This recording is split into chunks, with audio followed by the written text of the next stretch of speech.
2027 का चुनाव, क्या भारतीय जनता पार्टी फिर से सत्ता में लौट पाएगी या फिर ये वो साल होगा जब देश में सत्ता का तख्ता पलट हो जाएगा।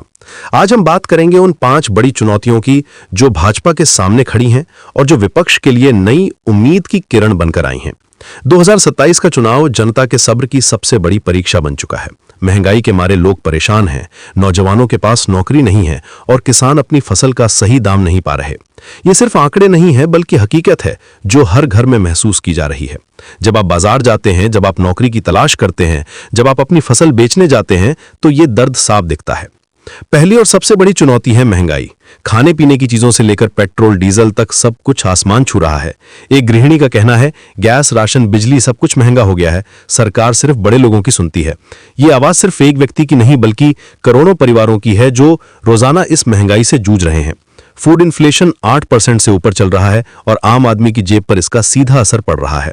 दाल, चावल, तेल की कीमतें इतनी बढ़ गई हैं कि मध्यम वर्गीय परिवारों के लिए महीने का बजट बनाना मुश्किल हो गया है। जो चीजें पहले 100 रुपए में मिलती थीं, वो अब 150 रुपए में भी मुश्किल से मिल रही हैं।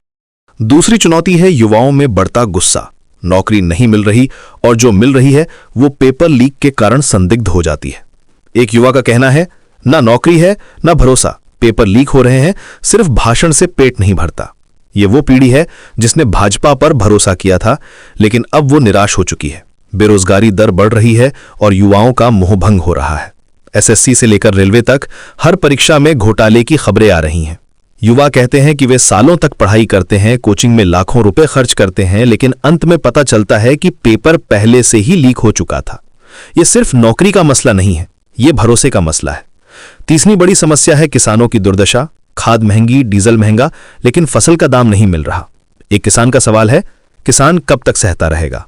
यह सवाल सिर्फ एक व्यक्ति का नहीं बल्कि पूरे कृषि समुदाय का है।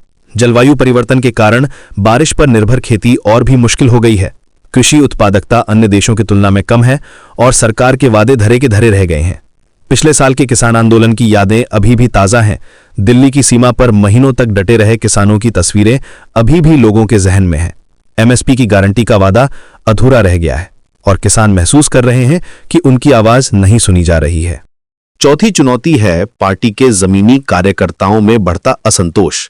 स्थानीय स्तर पर भाजपा के कार्यकर्ता भी सरकार की नीतियों से खुश नहीं हैं। वे महसूस कर रहे हैं कि पार्टी का नेतृत्व जमीनी हकीकत से दूर हो गया है। ये संगठनात्मक कमजोरी भाजपा के लिए एक बड़ा खतरा है। जो कार्यकर्ता दिन रात मेहनत करके पार्टी को जिताते थे, वे अब कह रहे हैं कि उनकी बात नहीं सुनी जाती। टिकट बांटने से लेकर नीति निर्माण तक हर जगह वे खुद को किनारे पर महसूस कर रहे हैं। पांचवी और आखिरी चुनौती है जनता के भरोसे में गिरावट। लोगों का मानना है कि सरकार सिर्फ वादे करती है लेकिन उन्हें पूरा नहीं करती। एक रिपोर्टर का कहना है, जनता की आवाज साफ है, अब सिर्फ वादे नहीं, अब बदलाव चाहिए। ये भावना देश भर में फैल रही है और विपक्षी पार्टियों के लिए एक सुनहरा मौका बन रही है। 2 करोड़ नौकरी का वादा, किसानों की आय दुगुनी करने का वादा, महंगाई कम करने का वादा, ये सब अधूरे लगते हैं। लोग कहते हैं कि अब वे सिर्फ वादे नहीं, काम देखना चाहते हैं। राजनीतिक विश्लेषकों का मानना है कि ये 5 चुनौतियां भाजपा के लिए गंभीर खतरा हैं। 2026 के विधानसभा चुनाव इसका पहला संकेत देंगे। पश्चिम बंगाल, केरल, तमिलनाडु, आसाम और उत्तर प्रदेश में होने वाले चुनाव भाजपा की असली ताकत की परीक्षा होंगे। ये राज्य भाजपा के लिए बेहद अहम है क्योंकि यहां की जनता का मूड देश की राजनीतिक दिशा तय करता है। विपक्ष के लिए ये एक नई उम्मीद की किरण है। हालांकि इंडिया गठबंधन कमजोर पड़ा है लेकिन स्थानीय स्तर पर विपक्षी पार्टियां मजबूत हैं। ममता बनर्जी बंगाल में, वाम दल केरल में और समाजवादी पार्टी उत्तर प्रदेश में अपनी जड़ें मजबूत कर रही हैं। वे भाजपा की इन कमजोरियों को अपने फायदे में इस्तेमाल करने की कोशिश कर रहे हैं। सवाल ये नहीं है कि चुनाव कौन जीतेगा, सवाल यह है कि क्या जनता अब और इंतजार करेगी।